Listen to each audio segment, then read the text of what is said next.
Olá! Seja bem-vindo ao episódio 47 de Só Mais Uma Opinião sobre Ciência. Eu sou o Gabriel. E eu sou o corintiano Ricardo hoje. E eu sou o vagabundo Gabriel, né? Porque hoje só tem uma notícia, só a notícia que o Ricardo vai apresentar pra nós. Eu tô aqui só de vagabundagem mesmo.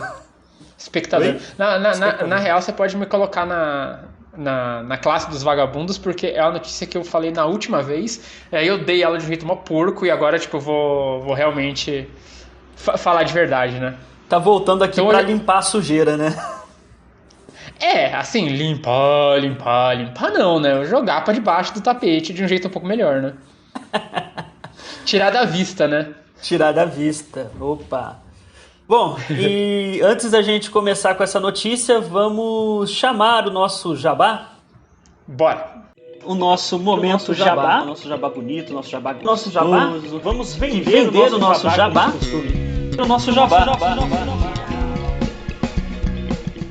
Nós somos originalmente um podcast, só mais um podcast sobre ciência, onde sempre trazemos alguém para falar sobre ciência e divulgação científica. O podcast é hospedado no Anchor, mas você também pode nos encontrar no Spotify, no Google Podcast, Apple Podcast ou no seu agregador de podcasts favorito. Você pode entrar em contato com a gente pelas nossas redes sociais. Nós estamos no Facebook, onde a gente tem uma página e um grupo, então é só procurar por Só Mais Um Podcast sobre Ciência, ou no Instagram, onde é só procurar por @sm1psc. Você encontra os links na descrição. Nós estamos também no YouTube, onde temos um quadro semanal, o Só Mais Uma Opinião sobre Ciência. Então se inscreva no canal se você ainda não é inscrito, ative o sininho para receber as notificações, dê like se você gostou do vídeo, dislike se você não gostou do vídeo e interaja com a gente na parte dos comentários.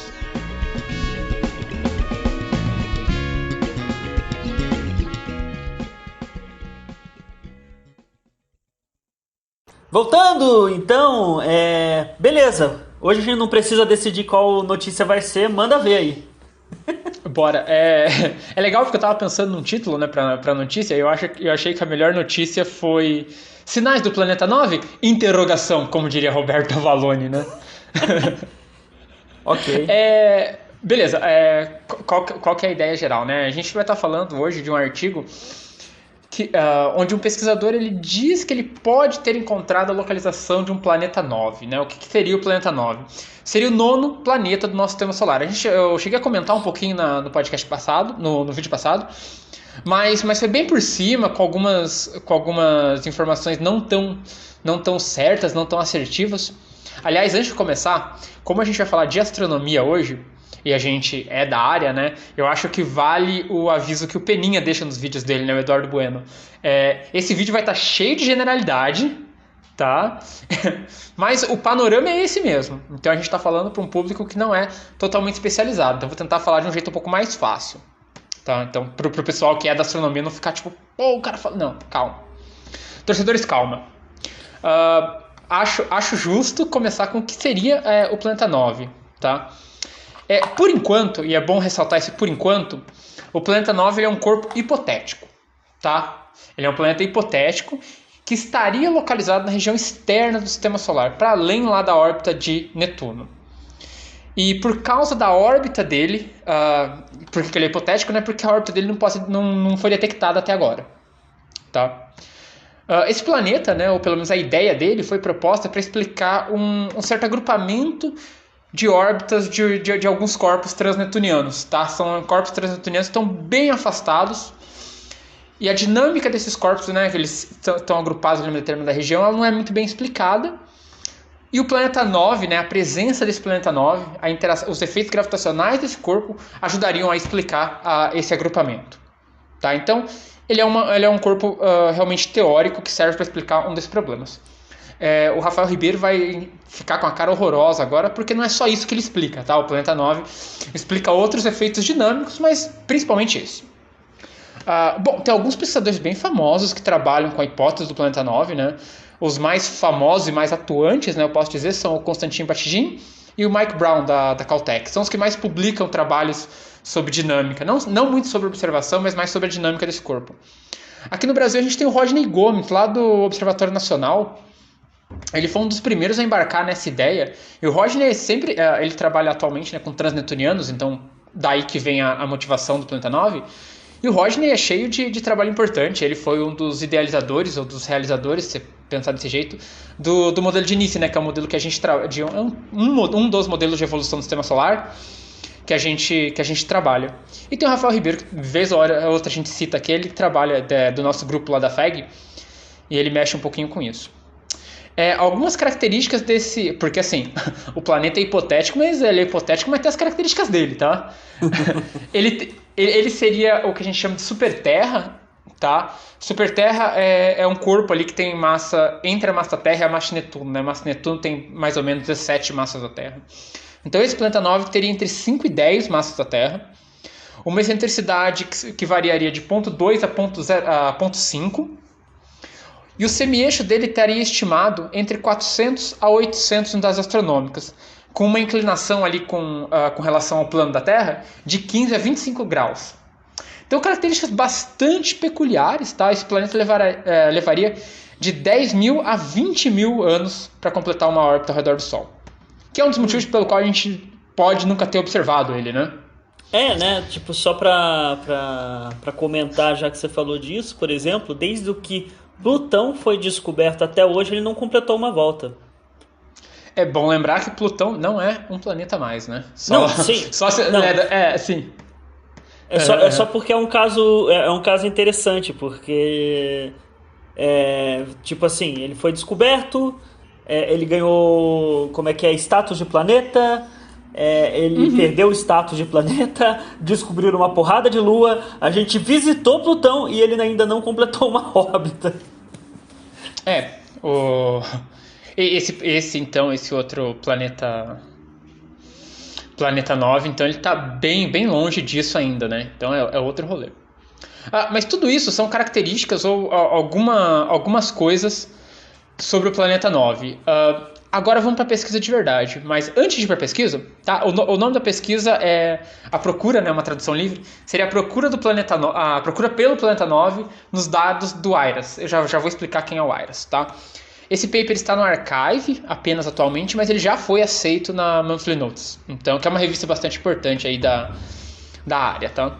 Mas é legal, porque antes da gente falar do trabalho, o autor do trabalho é um personagem à parte, tá? É o Michael Rowan Robinson, tá? Ele...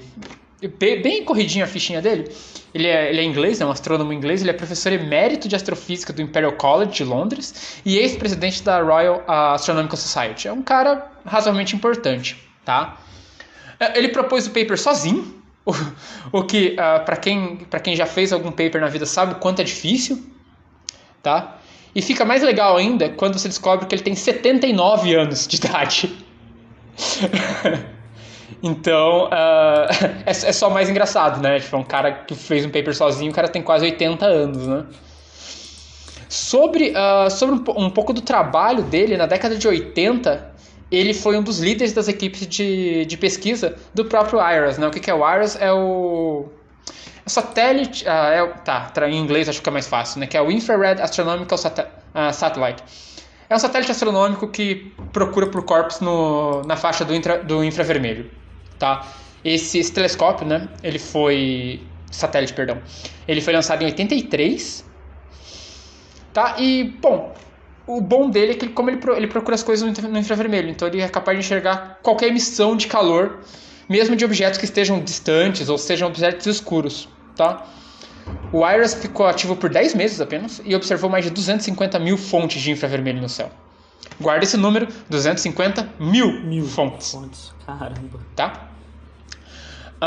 Voltando para o Rowan Robinson, ele fez um punhado de coisas, né? Mas o trabalho dele, por exemplo, ajudou a estabelecer um limite escrito para a existência de planetas semelhantes a Júpiter que não foram descobertos além da órbita de Netuno. E ele ficou famoso na cultura pop, porque ele foi orientador da tese de doutorado em astrofísica do Brian May, né, que é o guitarrista do Queen. Pra quem não sabe, o Brian May é doutor em física. Em astronomia, perdão. Ou astrofísica. Astrofísica. E foi o Rowan Robinson que orientou ele. Então, o autor é cheio de peculiaridades e tá na cultura popular aí, né? Bom, Sim. agora de fato pro artigo. O Roy Robinson ele foi procurar nos dados desse IRAS por sinais desse planeta 9. Das cerca de 250 mil fontes que foram detectadas pelo IRAS, apenas 3 delas, que foram feitas em junho, julho e setembro de 1983, pareciam compatíveis com o que seria, né, o que poderia ser o planeta 9. E ele identificou essas 3 fontes. Eita. Se os cálculos dele estiverem corretos, tá, esse objeto estaria atualmente na direção da constelação de Cefeu. Ele teria entre 3 e 5 massas terrestres e orbitaria o Sol a uma distância de 225 unidades astronômicas. Porém, essas previsões estão um pouquinho diferentes, né, do que a teoria prevê. Se a gente acabei de falar, né, a teoria prevê um corpo de 5 a 10 massas da Terra, com semi-eixo entre 400 e 800 unidades astronômicas. Então ele seria muito menor e estaria muito mais próximo, né? Como se não bastasse, esse não é o único problema dos resultados do Roy Robinson. Vamos meter um problemas aqui entre aspas, tá? Porque não necessariamente é um problema, mas... Porque até aí quem que tá na falha, né? Uhum. Exato. Lembrando que o planeta 9 ele é proposto teoricamente para descrever algumas coisas que ocorrem. Seriam, na verdade, os efeitos dele a parte importante, né? Uhum. Mas o próprio Roy Robinson, ele... que eu vou só chamar de Robinson, tá? Ron Robinson toda hora é meio trava-língua. Especialmente se tem aparelho. Mas bom, ele mesmo reconhece que as observações realizadas em 83 são de baixa qualidade e foram feitas numa região do céu que é repleta de filamentos de gás galáctico. Que são aquelas manchas no céu que podem gerar falsas detecções. Outra coisa é que esse possível corpo que ele identificou, ele não foi registrado em observações recentes da mesma região que ele está propondo do céu, que foram feitas ali pelo telescópio Pan-STARRS. O que pode sugerir que talvez esse corpo nem exista. Tá? E é aí que a coisa fica um pouquinho interessante, né? Você pensa que, dá desanimada, né? Porém não. O Mike Brown, que é um dos cientistas aí mais ativos nessa busca do planeta 9, nas pesquisas sobre o planeta 9, tá? Ele diz que o objeto que o Roy Robinson tá reclamando, ele estaria numa órbita totalmente inconsistente com as previsões dele, Mike Brown, para o planeta 9, e que não seria capaz de perturbar gravitacionalmente os transneptunianos. Então, quer dizer, o objeto que o Roy Robinson está dizendo não seria capaz de explicar os efeitos pelo qual o planeta 9 seria o responsável, hipoteticamente. Cheio de hipotéticos aí, né? Logo, e aí fica muito interessante, mesmo que, ainda que exista nesse corpo que o Roy Robinson reclama, muito provável que esse objeto não seja o suposto planeta 9. O que isso significa? Pode ser que seja o planeta 10. Talvez ele tenha encontrado um outro planeta, né? O próprio Roy Robinson, ele entende, né, que os dados dele não batem muito bem com a teoria, mas ele sugere que seja verificado se um objeto com essas características poderia gerar a interferência gravitacional que eles observam nos transneptunianos, né? Porque também não foi pesquisado. Por outro lado, o Mike Brown ele já vai para o outro lado. Ele diz que a descoberta do Roy Robinson seria uma coincidência, uma descoberta casual. Ele descobriu alguma coisa enquanto procurava pelo planeta 9. Então seria muito engraçado se ele encontrasse, na verdade, um planeta 10 antes de encontrar o planeta 9, né? Tem uma galera que... tem uma galera que realmente diz que você pode ter outros planetas assim na parte externa do sistema solar. É possível. Você vê modelos dinâmicos de evolução, tá? Inclusive eu vi nesses dias, onde você tem uma ejeção de vários corpos ali que ficam entre os planetas gigantes que você tem um encontro próximo, esses corpos aí são ejetados, tá? Então, possível até que seria, pelo menos teoricamente falando. É meio engraçado, porque quando o Mike Brown diz que a descoberta dele foi uma coincidência, né, uma coisa casual, só que isso não é inédito, cara. Essas descobertas casuais ou descobertas sem querer. Tem uma história bem legal, que é no século XIX, um astrônomo inglês chamado John Couch Adams, ele calculou a órbita e região do céu onde seria encontrado um planeta que poderia estar gerando perturbações gravitacionais em Urano. Porém, o Adams não publicou o trabalho dele porque ele não conseguiu convencer os outros astrônomos ingleses a procurar pelo objeto, né?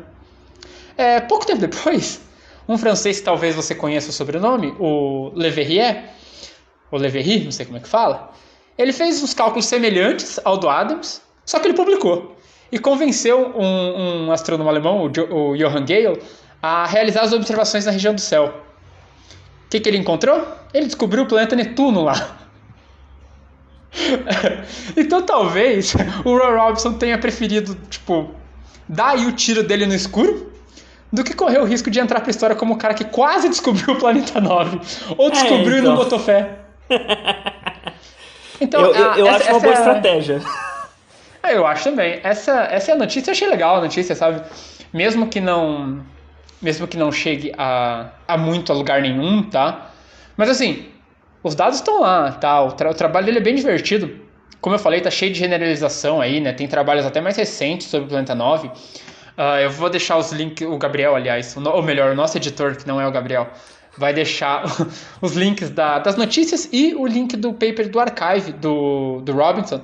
E aí você pode ver lá, é bem legal o paper dele, tá? Assim, no mínimo, ele é engraçado. Engraçado no sentido que, é um paper curioso, sabe? Sabe? E foi feito por um cara com muito crédito, tá? Muito crédito mesmo. Você apresentou o currículo dele aí no início, não estamos falando de qualquer um, né? Ele não é qualquer um, tá? Sim. Não, mas a estratégia de você publicar realmente é importante. É por isso que como é que é? Eu não sei, para o pessoal que não está exatamente ligado à ciência, é complicado porque a publicação, ainda que uma publicação tenha todo o seu crédito por ter passado por pares, ele só faz parte da onde nasce a ciência de fato, né? E às vezes a ideia do trabalho, a ideia toda é você ser criativo e arriscar mesmo. Às vezes você publica um paper que, digamos assim, não vai dar em nada. Mas a questão vai que dê. Se o seu trabalho é bem feito, e é por isso que é julgado o mérito, né? Se o trabalho é bem feito, se tem a mínima possibilidade de aquilo representar algum ganho científico, deve ser publicado, né? A conta é a seguinte, né? Ninguém muito questiona se o trabalho do Ron Robinson tá certo ou tá errado. Tá? O trabalho dele tá certo. O que você pode questionar um pouquinho é a qualidade dos dados que ele analisou. Tá? Ele está analisando dados que foram tirados lá de 1983 e a amostragem dele é muito pequena. Ele tem basicamente três, vamos chamar aqui de observações ou detecções que chamaram ali a atenção para o que seria um planeta 9, alguma coisa assim. Então, não se julga aqui o mérito do trabalho dele, mas sim dos dados que ele analisou, entendeu? Teve um caso que aconteceu meio parecido, já que a gente vai groselhar um pouquinho aqui, que foi o caso da fosfina em Vênus. Começaram a bater lá nos autores do primeiro paper, do paper original, né, vamos chamar assim. Mas, na verdade, os dados que foram fornecidos para eles estavam errados, né? Foram maltratados antes. Então, assim, eles analisaram... teve uns probleminhas, mas eles analisaram, vamos dizer assim, corretamente, mas os dados não estavam tão legais. E talvez seja o caso com os dados do IRAS, né? Talvez não sejam os melhores dados para se analisar. E tem um problema, né? Que já deram uma olhada um pouco nessa região que o Roy Robson propõe e não acharam nada. Vão olhar de novo? Vão. Eu acho que todo mundo que tem um telescópio disponível e que com capacidade de detectar alguma coisa nessa distância que ele propõe, né? São 225 unidades astronômicas, tem que apontar e ver o que acontece. Tá? Porque às vezes o cara tá só certo. Então, e é como você falou, tem casos, né, cara? Tem casos de que tem casos de pesquisa que foi publicada depois de muito tempo, se prova que era exatamente aquilo e tal, então... Sim, não tem muito essa de errado ou certo, todo mundo reconhece o mérito do Ron Robinson por ter feito o trabalho. O próprio Mike Brown, né, que é o que eu citei algumas vezes, ele comenta, cara, é um paper legal, um paper, realmente fã de ler, sabe? Espero que seja certo, né? Na verdade, no caso do Mike Brown, nem tanto, né? Ele espera que não esteja certo, senão o trabalho dele que tá errado. O Mike Brown próprio, ele tem uma história muito legal. Eu não sei se você sabe quem é o Mike Brown. O Mike Brown foi o cara que descobriu o Eris e Makemake, são 2 planetas anões. Tá? E o Mike Brown, ele mesmo se refere como o cara que matou Plutão. Porque ele foi o maior responsável, um dos, né, grandes responsáveis aí pela reclassificação do Plutão de planeta para planeta não. Qual que é a nacionalidade dele? É americano, eu acho. Sem certeza, porque os americanos não aceitam muito essa morte, né? Americano do Alabama, é bem americano. Mas calma que é engraçado. O Twitter do Mike Brown é o @PlutoKiller e ele escreveu um livro. O nome do livro é How I Killed Pluto and Why It Had Coming. Tipo, por que eu matei Plutão e por que tava vindo, sabe? Então ele gosta dessa coisa. E isso é engraçado, porque, de novo, os americanos não gostam muito da morte de Plutão. Eles não aceitaram isso, cara. Eles não aceitaram porque Plutão foi descoberto por um americano. Descoberto por um americano, exato. Mas a controvérsia de Plutão ser planeta ou não ser é outro rolê, né? É que é muito complicado, tá? Se você aceita que Plutão é um planeta, você tem que colocar muita coisa como planeta. Aí a gente vai ter muito planeta. Se a gente aceitar Plutão como planeta, cara, a gente não tá procurando 9, nem o 10, nem... A gente tá procurando um número lá pra cima. Exato. E é engraçado, porque o Mike Brown matou o planeta 9, que era Plutão, e agora está procurando outro planeta 9. Não. Que coisa, né, mano? Não, mas é bacana, tá? Eu tô fazendo piada aqui, mas o Mike Brown trata com bastante respeito o trabalho do Ron Robson, que é um cara bastante respeitado, né? Mas né? Tipo, como tem que ser, né, cara? Acho que quando você chega num pico de área como essa, cara, não tem nada melhor do que você ter dois caras que são, assim, realmente fortes em áreas diferentes, pesquisando. A gente só tem a ganhar com isso, né, cara? O próprio Mike Brown comentou, né, que, tipo, antes da gente já ir descartando isso, e se a gente pensar, e se for real esse planeta que ele tá propondo aí? Mesmo que não seja o planeta 9, tá? E se for real? É divertido. Na realidade ele não ficar, né, com quem fica a guarda do planeta 9, porque aí vai ter dois planetas, um 9 e o 10, e quem que vai ser o 9? Porque, né... É provável que não tenha, né, que pelo menos esse cara não seja, né, então, tipo, a gente pode estar procurando por dois planetas ou por nenhum, né, porque pode não ter também. Mas agora falando um pouco mais sério, a hipótese do planeta 9 é um negócio bastante forte na astronomia, no sentido que se você considera que ele realmente existe, já tem bastante coisa feita, né, você vê que já tem um pessoal aí que trabalha com a órbita dele, já tem uma ideia de massa, já tem uma ideia de excentricidade, de inclinação, já tem uma ideia já tem um pessoal que trabalha com como é que ele foi parar nessas configurações, os efeitos gravitacionais dele. Então, tipo, é um daqueles corpos que se for realmente descoberto, né, ou quando for, melhor dizendo, já vai ter muito trabalho feito para ele, né. E vai matar algumas teorias, né? A ideia daquela nuvem de Oort, né? Ela meio que fica bem enfraquecida se você põe tudo na conta do planeta 9. Então, ele pode... O Mike Brown pode passar de Pluto Killer para Oort Cloud Killer, né? Cara, não sei. Mano, é por isso... Essa área é interessante. A gente quer quanto antes cenas do próximo capítulo, cara, porque...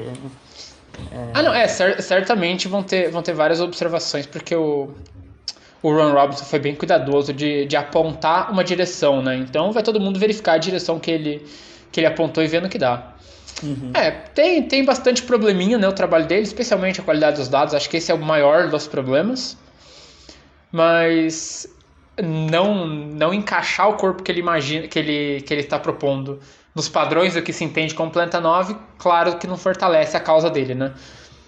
Porque vamos combinar que se a qualidade dos dados fosse a mesma, mas ele tivesse fitado os dados e tivesse achado exatamente o que a teoria está dizendo, meio que ia ficar um pouco mais legal, né? Mas tudo bem. Parece um trabalho legal e eu achei interessante a notícia porque ela realmente deu um burburinho na comunidade astronômica e o próprio Ron Robinson, um cara já aposentado, que vale a pena saber quem é, né? O cara é pelo menos divertido. O cara tem uma nota de rodapé na cultura pop, inclusive. Então, bacana. Beleza. Então é isso? É isso, como eu falei, é cheio de generalidades, tá? Vai procurar tudo que eu falei, vai procurar esses dados, daqui a pouco tem dados mais novos, tá? Porque o Bashijin e o Mike Brown, que são os que trabalham, eles trabalham muito com isso. Então, tipo, eles soltam paper com uma quantidade, numa frequência bastante alta. Então, numa dessas já tem paper mais novo, com dados mais novos, ou reanalisando esse candidato que o Ron Robinson propôs, eu não sei, tá? Então, como diria ET Bilu, nas palavras de ET Bilu, né? Busque conhecimento. Conhecimento. Beleza, então. Então é isso. Bom, eu vou continuar com o meu papel aqui de vagabundagem e não apresentar outra notícia, como eu falei.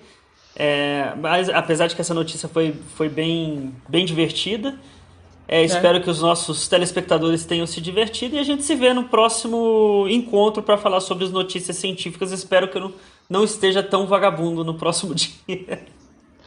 Por causa dessa sua blusa vermelha comunista que você tá usando. Mano. Todo mundo sabe que comunista é vagabundo e não trabalha. Todo mundo sabe.